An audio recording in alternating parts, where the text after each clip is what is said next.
Hi guys, welcome back to targeter. അപ്പോൾ നമ്മൾ evening പ്രോഗ്രാസ്റ്റ് ഇറങ്ങിയിട്ടുണ്ടായത് നമ്മുടെ സെയിം ഇപ്പോൾ നമുക്ക് കൊണ്ടടക്കണം നമ്മുടെ വെപ്പൺ ബ്രാവോ വിഷയം. ഇത് വെച്ച് നമ്മുടെ 5ാമത്തെ വീഡിയോ കണ്ടാണ് നമ്മൾ കണ്ടിന്യൂസ് ആയിട്ട് ചെയ്യണത്. പക്ഷേ വീഡിയോ എടുക്കാണ്ടിരിക്കാൻ നിവർത്തില്ല. അത്രയും വലിയ ഹെവി സ്നേക്കഡാണ് നമുക്കിത് വെച്ച് അടിക്കണത്. നമുക്ക് മനസ്സെ കൊണ്ടാടുന്ന പോലെ കൊണ്ടാടുന്നതാണ്. അത്രയും ടോപ്പ് റിസൾട്ടാണ് ബ്രാവോയുടെ വിഷം. നമ്മൾ കഴിഞ്ഞ വീഡിയോയിലും കാണിച്ചിട്ടുണ്ടായി. ഇത് നമ്മൾ ഓൾറെഡി മീനടിച്ച് കീറിയിരിക്കുകയാണ്, എന്നിട്ടാണ് ഇത്രയും റിസൾട്ട്. ഈ കളർ കേട്ടോ, ബ്ലാക്കും ഓറഞ്ചും വൈറ്റും നല്ല ഹുക്കപ്പും കാര്യങ്ങളൊക്കെ ഉണ്ടാകണ്ട. തൊട്ടാൽ മതി അപ്പം തിരിഞ്ഞോളൂ. നല്ല സോഫ്റ്റാണ്. പിന്നെ നമുക്ക് നാച്ചുറലായിട്ടാണ് ഫ്രോഗ് നാച്ചുറലായിട്ടൊരു തവള ഇരിക്കുന്ന ഒരു സാധനം ഇരിക്കുന്നത്. നല്ലൊരു സ്പിന്നറൊക്കെ ആയിട്ട്.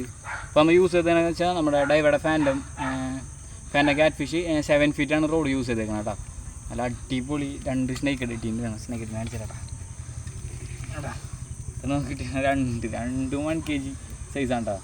അടിപൊളി 2 മീനാണ് കിട്ടിയേക്കണേ കേട്ടോ. കാരണം നമുക്ക് അതിൻ്റെ വലിപ്പം വരുന്നത് അതിനുണ്ട്. ടോപ്പ് സാധനമല്ലേ, പിന്നൊക്കെ നിൽക്കണമൊക്കെ അവൻ്റെ ഇതാണ് സ്നേക്കിൻ്റെ ഏതാ റോഡ്. അടിപൊളി സ്നേക്കടല്ലേ കിട്ടിയാണേ ബ്രാവോ വേഷം. ഇതാണ് നമ്മൾ വീഡിയോ എടുക്കണ്ടെന്ന് വെച്ചാൽ എടുക്കാനുള്ള റീസൺ ഇതാണ്. ഈ ജാതി സാധനങ്ങളാണ് കിട്ടിക്കൊണ്ടിരിക്കുന്നത്. പിന്നെ എങ്ങനെ എടുക്കാണ്ടിരിക്കുക. അപ്പം എങ്ങനെ സെറ്റല്ലേ? അപ്പം എല്ലാവരും നോക്കി വെച്ചോട്ടാ. ബ്രാവോയുടെ വിഷം നമ്മുടെ 5ാമത്തെ വീഡിയോ ആണ്. നമ്മളെ കൊണ്ട് ചേഞ്ച് ചെയ്യാൻ സമ്മതിക്കുന്നില്ല. അമ്മാതിരി റിസൾട്ടാണ് ബ്രാവോയുടെ വിഷം നമുക്ക് തന്നുകൊണ്ടിരിക്കുന്നത്. കീറിയിട്ട് പോലും അടിക്കണ മീനൊന്നും മിസ്സാവണില്ല. അടിക്കണം മൊത്തം മീൻ ഇത് കണ്ടില്ലേ, 1 കിലോ അതിന് പുറത്തേക്കുള്ളതാണ്. അപ്പം എങ്ങനെ സെറ്റല്ലേ?